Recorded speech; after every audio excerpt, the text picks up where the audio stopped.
Okay students, now we will learn about the minerals. Okay, what does it mean, where we can get it from? Okay, so as you know that inside the earth we are getting the natural resources of minerals. Okay students, so we can say minerals are underground natural resources. Okay, some of simple substances, some are very complex, or you can say the complicated substances, but all are having the minerals. Okay students, and as you know that rocks are also formed from minerals.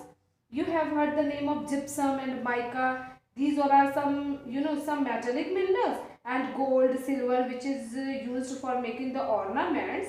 This is your metallic minerals. Okay. So where we can use the rocks and minerals? From where we can get the uses of rocks and minerals? So student, the first one is your, we get useful metals from rocks. We get useful metals from rocks. Okay, as you know that students, a mineral from which metal can be extracted is called an ore. Okay, now with the help of this ore we are getting so many metallic and non-metallic rocks also we are getting, like we get iron, aluminium, copper and zinc from hematite. Hematite, bauxite, copper, pyrite, these all are okay, calamine. Now these metals are always be useful for making making equipment, or you can say utensils, machine, furniture. And the metal which is very precious metal, that is your gold, silver, platinum. So these are also used for making jewelry. Okay, the next one, we get fuel from rocks and minerals. Okay students, the another use of rocks and minerals. So dear students, the another use of rocks and minerals in our life, like you can say that we get fuels. Okay, we get fuels from rocks and minerals. How we can get that? Fuels in the form of coal, petrol, LPG, kerosene, CNG, diesel. These all are the forms of fuels which we generally use in our daily life. Okay students, the first one is your coal. What does it mean? You know that coal is a very valuable natural resources. Okay students, and you know how it is formed?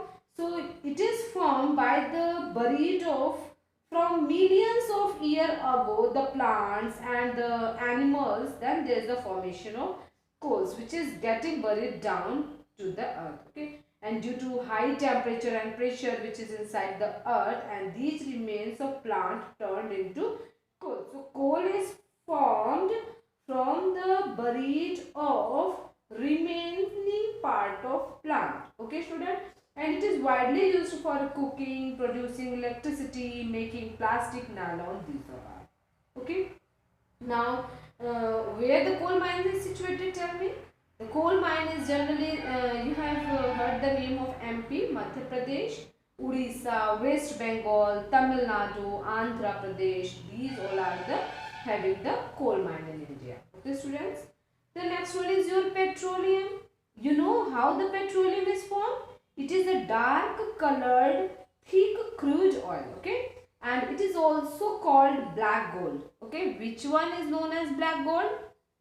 Petroleum is known as black gold. You keep to remember in mind. Okay students, petroleum was formed from when plant and animal both. Okay, here coal is formed from the plant only, but the petroleum is formed from the plant as well as from the animal also, which is got buried under the sea million of under the sea. Okay, millions of year ago. Okay, due to high pressure and temperature, then their dead bodies were converted slowly into the petroleum, and we get LPG, CNG, petrol, kerosene and petroleum. Okay, the next one is your uranium. You have definitely heard this name. Uranium, it is actually it is not a mineral, but it is found with mineral. Okay students, and it is used for producing the tremendous amount of energy. Uranium having the very high amount of energy. Okay, and this is using for atomic bombardment. This energy is called the nuclear energy, means the energy which is released by uranium. This is known as your nuclear energy. Okay, and atomic power plants use uranium to produce nuclear energy. Okay, there is many more function of rocks and minerals what we get. Okay, later we will discuss. Now, thank you.